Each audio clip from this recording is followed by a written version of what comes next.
بسم اللہ الرحمن الرحیم. السلام علیکم. میں حضور بخش بگٹی اور آپ دیکھ رہے ہیں براک ڈیجیٹل. ناظرین, ایک دفعہ پھر میں آپ کو خوش آمدید کہتا ہوں اس پوڈ کاسٹ میں. انشاءاللہ آج ہم کوشش کریں گے بلوچستان کے دیگر موضوعات پر بات کریں. آپ کو پتہ ہے کہ سوشل میڈیا پر جو پروپیگنڈا چل رہا ہوتا ہے اس کو لے کر ہم کافی ڈیٹیلز آپ کے ساتھ پرووائڈ کرتے ہیں اور ٹائملی کوشش کرتے ہیں کہ اس کے جو پیچھے حقائق ہیں وہ آپ کے سامنے رکھے تاکہ کوئی بھی مس انفارمیشن یا پھر ڈس انفارمیشن فردر اسپریڈ نہ کرے آگے. تو اس حوالے سے آج بالکل بات کریں گے. بہت ساری چیزیں چل رہی ہوتی ہیں. مسنگ پرسن ایشو کو اتنا گھسیٹا گیا ہے, اس کو اتنا اچھالا گیا ہے کہ ابھی میں تو کہتا ہوں جو بھی کسی کو بھی اگر شارٹ کٹ چاہیے ہو ٹو دی فیم تو وہ بالکل اسی کو اپنا راہ سمجھ کے اسی ٹاپک پہ بات کرنا سٹارٹ کر دیتا ہے اور ریاست کے خلاف پروپیگنڈے میں وہ شامل ہو جاتا ہے اور جو بیرونی سازشیں ان کا حصہ بن جاتے ہیں. تو اس حوالے سے بات کریں گے. کچھ کردار ہیں, بالکل آپ بھی سوشل میڈیا پر ایکٹیو ہوں گے, ان کرداروں کے جو ٹویٹس ہیں یا پھر پوسٹ ہیں وہ آپ کے سامنے سے گزر رہے ہوں گے تو کافی آپ کو بھی فیملیئر لگے گا یہ پوڈ کاسٹ اور چیزیں بھی کلیئر ہو جائیں گی. ان ساری چیزوں پر بات کرنے کے لیے اسٹوڈیو میں میرے ساتھ موجود ہیں تنیہ بازائی صاحبہ.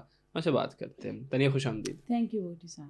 تنیہ, سب سے پہلے تو مازیب نامی ایک کردار بھی نئی ابھر رہی ہیں, سوشل میڈیا پر کافی ایکٹیو نظر آتی ہیں. ان کا کوئی چچا ہے راشد حسین نام کا, اس کو لے کے بھی وہ بہت ساری باتیں کرتی ہیں. میں چاہتا ہوں اس ایشو پہ آپ بات کریں, عوام کو بتائیں کہ اصل حقائق کیا ہیں. دیکھیے, مازیب آپ نے دیکھا ہوگا, جو مازیب شفیق ہے یہ BYC کے دھرنوں میں بڑی ایکٹیو ہوتی ہیں ایسے ہی, اور کبھی کنٹینر کے ساتھ بیٹھ کے بلوچی گانے بھی گا رہی ہوتی ہے, وہ بھی اس کی کافی وائرل ہوئی ہے. اچھا, اس کے بارے میں ایک اور بڑی انٹرسٹنگ بات میں آپ کو بتاؤں بگٹی صاحب کہ مازیب جو ہے وہ ریسنٹلی میٹرک کے ایگزام میں چیٹنگ کرتے ہوئے پکڑی گئی ہے. اچھا, یہ اب چیٹنگ کرتے ہوئے کیوں پکڑی گئی ہے؟ کیونکہ سارے دن یہاں تو BYC کے کیمپس میں ہوتی تھی, یا تو دھرنوں میں ہوتی تھی, یا تو وہی جو یہ سلوگن ریز کرتے ہیں, تو پڑھنے کا ٹائم کہاں تھا. تو اس نے سوچا ہے نقل کرتے ہیں, پھر یہ پکڑی گئی, پھر اس کو ایگزامینیشن سینٹر سے بھی باہر نکال دیا گیا تھا. تو یہ ٹین ایجرز ہیں, یہ بلوچ یوتھ ہے. افسوس بھی ہوتا ہے, دکھ بھی ہوتا ہے کس طرف جا رہے ہیں. یہ نہیں کہ ہم خوش ہیں اس بات پہ, لیکن بس برین واش ہو گئے ہیں اور ایک غلط راہ پہ چل پڑے ہیں. یہ مازیب جو ہے, مازیب شفیق, یہ جو ہے BYC کی بڑی ایکٹیوسٹ ہے اور بہت زیادہ یہ نعرے بازی کرنا, بہت زیادہ آپ کہیں کہ سلوگن ریز کرنا, اور تیز ترار بہت ہے, زبان اس کی بہت لمبی ہے. تو مازیب اگر آپ دیکھیں تو اس نے یہاں پہ بھی بیوقوف بنایا ہے عوام کو. اس نے یہاں پہ بھی ایک غلط ڈس انفارمیشن کی بنیاد پہ لوگوں کو یہ ایموشنلی بلیک میل کرتے ہیں, سینٹیمنٹس کے ساتھ کھیلتے ہیں. اب اس کی گریوینس کیا ہے؟ اب مازیب کو گریوینس میں آپ کو بتاؤں. جو مازیب شفیق ہے, اس کے چاچا تھے راشد حسین. آپ نے دیکھا ہوگا سوشل میڈیا پہ اس کی پکچرز, BYC لیڈرشپ نے بہت زیادہ اس کے فولڈرز اٹھائے ہوتے ہیں اور یہ احتجاج کرتی ہیں کہ راشد حسین کو بازیاب کرائے جائے. اب یہ اتنے اسٹوپڈ ہے کہ ان کو یہ نہیں پتا کہ راشد حسین جو 2018 نومبر میں چائنیز قونصلیٹ پہ حملہ ہوا, اس کا ماسٹر مائنڈ تھا. ٹھیک ہے, پھر اس نے پیسہ اٹھایا, یہ UAE بھاگ گیا. ٹھیک ہے, جب یہ UAE بھاگ گیا, اس کے بعد جب چیزیں سامنے آئی تو یہ تھا کہ اس کی انوالومنٹ پائی گئی. He was one of the prime suspect in that incident. ٹھیک ہے, تو راشد حسین جب اس نے آئی تھنک 9 سے 10 لاکھ روپے اس نے اٹھائے اور یہ فرار ہو گیا. تو جب چیزیں شواہد سامنے آئیں, ایویڈنس کلیکٹ ہوا اور پتہ چلا کہ بھئی راشد حسین تو ہی is the prime suspect in this crime. یہ جو ٹیررسٹ اٹیک ہوا ہے چائنیز قونصلیٹ میں 2018 میں. ٹھیک ہے, پھر اس کو UAE سے ڈپورٹ کیا گیا. اور کس کے کہنے پہ؟ صرف اس میں پاکستان نہیں تھا, اس میں چائنا بھی تھا. چائنا نے بھی ریکویسٹ کی UAE گلف کو کہ اس کو ڈپورٹ کیا جائے. ٹھیک ہے, تو مازیب کیوں سوشل میڈیا پہ اپنے چاچا راشد حسین کو انوسنٹ شو کر رہی ہے؟ مازیب کیوں سوشل میڈیا پہ اپنے جو چاچا ہے راشد حسین, یہ دیکھیں ایکسپریس ٹریبیون یہ کہہ رہا ہے کہ وہ ماسٹر مائنڈ تھا, جو چائنیز قونصلیٹ ہے اس کے حملے کا یہ ماسٹر مائنڈ تھا. ٹھیک ہے, اور ایکسپریس ٹریبیون کے علاوہ یہ ایکسپریس ٹریبیون خود یہ پبلش کر رہا ہے. ٹھیک ہے, پھر بزنس ریکارڈر بھی یہ کر رہا ہے کہ بھئی راشد حسین ماسٹر مائنڈ تھا, پرائم اس میں یو کین سے سسپیکٹ تھا اس دہشت گردی کے واقعے میں. چائنیز میڈیا بھی یہی چھاپ رہی ہے, پاکستان میڈیا بھی, گلف بھی, گلف کی میڈیا نے بھی یہی پبلش کیا کہ راشد حسین ایک ٹیررسٹ ہے, وہ پرائم سسپیکٹ تھا ان سب جو بھی ہوا چائنیز قونصلیٹ میں. پھر مجھے سمجھ نہیں آتی کہ بی وائی سی کیوں راشد حسین کو انوسنٹ شو کر رہی ہے, بی وائی سی کیوں راشد حسین کو بے گناہ بتا رہی ہے. تو یہ ہے کہ ہمیں پتہ ہے کہ راشد حسین ایک دہشت گرد تھا, بعد میں ڈپورٹ کیا گیا گلف سے, اور ابھی جہاں بھی ہے جس کے پاس بھی ہے ایک ٹیررسٹ کی جگہ کیا ہوتی ہے وہی ہونی چاہیے. تو مازیب جو ہے کل سے سوشل میڈیا پہ ایک ڈس انفارمیشن پھیلا رہی ہے. ابھی کیا ہوا ہے, جو مازیب کے والد صاحب ہیں وہ ایک پروفیسر ہیں کسی یونیورسٹی میں, اور اس کا نام ہے شفیق زہری. تو یہ ہب ریکوری سینٹر میں پڑھاتے ہیں. تو جو مازیب کے والد صاحب ہیں, he is one of the main facilitator of B L A. ٹھیک ہے, پنجگور اٹیک کے بعد یہ چھپ گیا تھا, پنجگور اٹیک کے بعد یہ انڈر گراؤنڈ ہو گیا تھا, پنجگور اٹیک کے بعد پھر یہ نظر نہیں آیا. تو یہ کیوں دنیا کو یہ بتانا چاہتے ہیں کہ ہم معصوم ہیں, ہم مظلوم ہیں؟ آپ دیکھیں آپ کے آباء و اجداد سارے دہشت گرد آ رہے ہیں شروع سے. جب تک آپ پیاز نہ کھاؤ آپ کے منہ سے بو نہیں آتی, جب تک آپ لہسن نہ کھاؤ آپ کے منہ سے بو نہیں آتی. تو دیر از سم تھنگ, ایسے نہیں ہوتا. تو یہ ہے کہ مازیب جو ہے اس کے والد صاحب کو ابھی انہوں نے سوشل میڈیا پہ ایک ڈرامہ رچایا ہے کہ بھئی میرے والد صاحب کو اٹھا لیا گیا انفورس ڈس اپیرنس. ٹھیک ہے, تو آپ کے والد صاحب کیا فیسیلیٹیٹر نہیں ہے بی ایل اے کے؟ آپ کے والد صاحب باقاعدہ منشیات فروخت کرتے رہے ہیں, اور باقاعدہ بلوچ یوتھ کو پہاڑوں پہ لے کر گئے ہیں. اور کیا یہ ڈینائی کر سکتے ہیں اس کو کہ نہیں ان کی اس کی انوالومنٹ نہیں تھی؟ تو یہ ہے کہ ابھی جو سب سے اہم کردار ہے ان میں وہ آئی تھنک فریدہ بلوچ ہے. بالکل, وہ اس شفیق زہری والے مسئلے پہ کافی پروپیگنڈا کر رہی ہے سوشل میڈیا پر. اب جو فریدہ بلوچ ہے اس نے کہا ہے کہ میرا بھائی شفیق زہری جو ہے وہ انوسنٹ ہے, تو وہ پروفیسر تھے, تو وہ بڑا پیسفل بندہ تھا, تو اس کو اٹھا لیا گیا. اس طرح تو عثمان قاضی بھی بیوٹمز میں لیکچرار تھا, پروفیسر تھا, پی ایچ ڈی کی بھی تھی.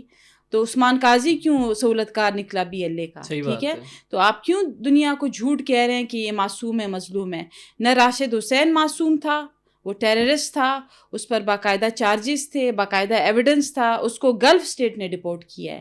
اور وہ بھی گلف اسٹیٹ کو جب ایویڈنس دکھائی گئی شواہد کے ساتھ پھر انہوں نے ڈپورٹ کیا. آپ کو انٹرنیشنلی آپ اس طرح ڈپورٹ نہیں ہو سکتے جب تک آپ کے اگینسٹ کوئی اسٹرانگ سالڈ ایویڈنس نہ ہو. تو راشد حسین جو تھا, جو یہ سوشل میڈیا پہ انہوں نے پروپیگنڈا کیا بھائی راشد حسین کا کہ اس کو بازیاب کیا جائے, تو اس کو بازیاب کیسے؟ جب گلف کہہ رہی ہے ٹیررسٹ تھا, جب چائنا نے کہا ٹیررسٹ تھا, پاکستان نے کہا ٹیررسٹ تھا, ہم نے شواہد دی ہیں گلف کو, پھر ڈپورٹ ہوا ہے. پھر آپ کو میں بتاؤں کہ فریدہ بلوچ کا کیا کردار ہے. فریدہ بلوچ ایک تو میں نے آپ سے پہلے کہا تھا کہ جتنی بھی بلوچ لڑکیاں سوسائڈ بامر بن رہی ہے, فریدہ بلوچ بیچ میں فیسیلیٹیٹر ہے. ٹھیک ہے, اور فیسیلیٹیٹر بن کے یہ بلوچ لڑکیوں کو بی ایل اے کے کیمپس تک پہنچانے والی یہ ہے, ساری ارینجمنٹس یہ کرتی ہیں, اور جا کے یونیورسٹیز کالجز میں جو بلوچ لڑکیاں ہیں ان کو یہ کیا کہتے ہیں دیکھتی ہے, پھر جا کے اپنی کیلکولیشنز کرتی ہے. تو فریدہ بلوچ جو ہے, جو ابھی معصوم بنی ہوئی ہے, یہ تو منہ چھپا چھپا کے انٹرویوز دیتے ہیں, یہ منہ بھی نہیں دکھاتے کیونکہ ان کو پتہ ہے کہ یہ بی ایل اے کے فیسیلیٹیٹرز ہیں. تو یہ جو دنیا کو جھوٹ کہہ رہے ہیں کہ میرا بھائی انوسنٹ تھا, کوئی انوسنٹ نہیں تھا. رابطے ہیں بی ایل اے کے ساتھ, یہ خود بہت بڑی فیسیلیٹیٹر ہے بی ایل اے کی. جتنی بھی بچیاں سوسائڈ بامر بنی ہیں جنہوں نے خود کو اڑایا ہے, اس میں سب سے بڑی فیسیلیٹیٹر یہ فریدہ بلوچ ہے. تو یہ ساری حقائق ہیں جو میں نے آپ کو بتا دی, راشد حسین سے لے کے جو یہ شفیق زہری سے لے کے فریدہ بلوچ تک. بالکل ایسے ہی تنیا سوشل میڈیا کو ایز اے ٹول استعمال کر کے یہی اپنا مس انفارمیشن اور ڈس انفارمیشن پھیلا رہے ہیں. تنیا ایک اور چیز بھی سامنے آئی ہے, آپ کو پتہ ہے کہ بلوچستان پوسٹ بھی ایک ایسا آپ کہہ لیں کہ سوشل میڈیا پلیٹ فارم ہے, بھارتی جو پروپیگنڈا اس کا ایک ہیبرڈ ونگ ہی آپ کہہ لو اس کو. وہ بھی آج کل بہت ساری چیزیں چھاپ رہا ہے. پاکستان کی ترقی سے یہاں پر جتنی بھی انویسٹمنٹ ہو وہ ہمیشہ سے ان کو چبھتی رہی ہے, اس پر ہمیشہ سے انہوں نے ایسا رویہ رکھا ہے کہ بھائی جیسے بلوچستان کے ساتھ ظلم ہو رہا ہے اگر وہاں پر کوئی ترقیاتی کام ہو تو. ابھی چائنا انویسٹمنٹ کر رہی ہے, ساری چیزیں اچھے سے ہو رہے ہیں, تو یہ بھائی صاحب کہہ رہے ہیں کہ بھائی ہم چائنا کو سیدھی دھمکی دے رہے ہیں کہ ہم چائنا کو انویسٹمنٹ نہیں کرنے دیں گے بلوچستان میں. اللہ نظر کو بھی بار بار کوٹ کر رہے ہیں کہ بھائی ان کی طرف سے یہ بیان آئے کہ اگر ایسا کچھ ہوا, سرمایہ کاری ہوئی بلوچستان میں, تو ہم اس کو کسی طریقے سے نقصان پہنچانے کی کوشش کریں گے. ان بیانات کو, ان دھمکیوں کو آپ کیسے دیکھتی ہیں؟ بلوچستان پوسٹ میں نے پہلے بھی کہا ہے کہ وہ انڈین چلا رہا ہے, ایک جرنلسٹ ہے, میں نام بھول گئی ہوں, وہ چلا رہا ہے بلوچستان پوسٹ, اور وہی آپریٹ کر رہا ہے, ہینڈلر انڈین ہے اس کا. اور کیونکہ فالوئنگ سے پتہ چلتا ہے بلوچستان پوسٹ کی میجورٹی جو فالوئنگ ہے وہ انڈینز ہیں. تو اس نے ایک ٹویٹ کی تھی کہ چائنیز جو ہے بلوچستان میں اگر انویسٹمنٹ کرے گی تو ہم ان کو ماریں گے. ٹھیک ہے, اب آپ خود سوچیں لنکس اینڈ کنیکشنز کے پیچھے کون ہے.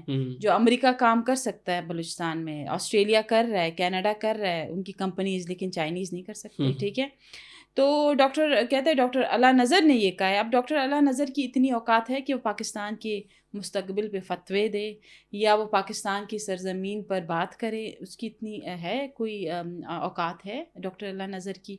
کیا ان کی اتنی اوقات ہے؟ وہ خود بارڈر کراس نہیں کر سکتا, وہ آ کے پاکستان پہ فتوے دے گا. There are only 9 countries in the world with atomic power and Pakistan is one of them. اور کیا اس طرح کے ڈاکٹر اعلیٰ نظر جیسے لوگ اب پاکستان پہ فتوے دیں گے یا پاکستان پہ بات کریں گے؟ تو یہ ہے کہ ڈاکٹر صاحب چائنیز آئیں گے, چائنیز انشاءاللہ انویسٹمنٹ بھی کریں گے, بلوچستان سی پیک کو سکسیسفل بھی بنائیں گے. تھوڑا ٹائم لگے گا یہ جو ملک غدار ہیں یا جو فتنہ حال ہندوستان ہے اس کو ختم کرنے میں. اور دی بلوچستان پوسٹ انڈین اکاؤنٹ ہے, انڈین چلا رہے ہیں, اور انڈیا تو بالکل نہیں چاہتا کہ سی پیک کامیاب ہو یا سی پیک سکسیسفل ہو یا پروگریسو ہو. تو سب سے بڑی رکاوٹ سی پیک میں انڈیا ہے, انڈیا کی فنڈنگ ہے, را ہے, اور ہمارے بلوچ استعمال ہو رہے ہیں, ہماری بلوچ یوتھ استعمال ہو رہی ہے, بلوچ بچیاں استعمال ہو رہی ہیں. تو یہ ہے کہ اگر ڈاکٹر اعلیٰ نظر نے یہ کہا ہے تو ڈاکٹر اعلیٰ نظر اگر اتنی اس میں ہے جرأت تو پہلے بارڈر تو کراس کریں. بارڈر وہ کراس نہیں کر رہے اور پاکستان پہ فتوے لگا رہے ہیں, تو یہ ریزن ہے. بالکل تانیہ, بہت بہت شکریہ آپ. Thank you. ناظرین, آپ تانیہ بازائی صاحبہ کو سن رہی تھی. بلوچستان کے حوالے سے جتنا بھی سوشل میڈیا پر چیزیں چل رہی ہوتی ہیں, اینٹی اسٹیٹ ایک پورا پروپیگنڈا بھارتی سرپرستی پہ میں چل رہا ہے, تو اس پر بھی ہم نے کھل کر بات کی اور انہوں نے بہت ساری چیزیں وضاحت سے بتائیں کس طریقے سے چیزیں اوریجنیٹ ہوتی ہیں, آگے عوام تک پہنچائی جاتی ہیں, پھر برین واش کرنے کی کوشش کس طریقے سے کی جاتی ہے. حالانکہ حقائق بالکل ڈفرینٹ ہیں, ایسا کچھ بھی نہیں ہے بلوچستان میں. اور بلوچستان کے جو لوگ ہیں وہ بھی ترقی چاہتے ہیں, وہ بھی چاہتے ہیں کسی پیک کامیاب ہو, وہ بھی چاہتے ہیں کہ اور جاب اپرچونٹیز آئیں, ایجوکیشنل سیکٹر میں زیادہ مواقع ہیں. وہ تو خود ہی اس چیز کے خواہ ہیں, لیکن یہ جو دہشت گرد تنظیم ہے وہ کبھی نہیں چاہتے کہ بلوچستان میں ترقی ہو یا پھر قوم پڑھ لکھ جائے, قوم آگے جا کے سرو کرے پاکستان کے لیے, بلوچستان کا نام روشن ہو. تو وہ ہمیشہ سے رکاوٹ بننے کی کوشش کرتے ہیں عوام کو, اور عوام میں اور ریاست کے درمیان ایک نفرت پھیلانے کی پوری کوشش کی جاتی ہے ایک سازش کے تحت, منظم سازش کے تحت. تو الحمدللہ اب تک وہ ناکام رہے ہیں, آگے بھی ناکام رہیں گے. ہمارے سیکورٹی فورسز, لا انفورسمنٹ ایجنسیاں, جتنے بھی ادارے ہیں ہمارے بالکل متحرک ہیں اور اس چیز پر کام کر رہے ہیں, اور انشاءاللہ بلوچستان بھی ترقی کرے گا اور پاکستان بھی. اسی امید کے ساتھ میں آپ کی اجازت چاہوں گا. بہت بہت شکریہ.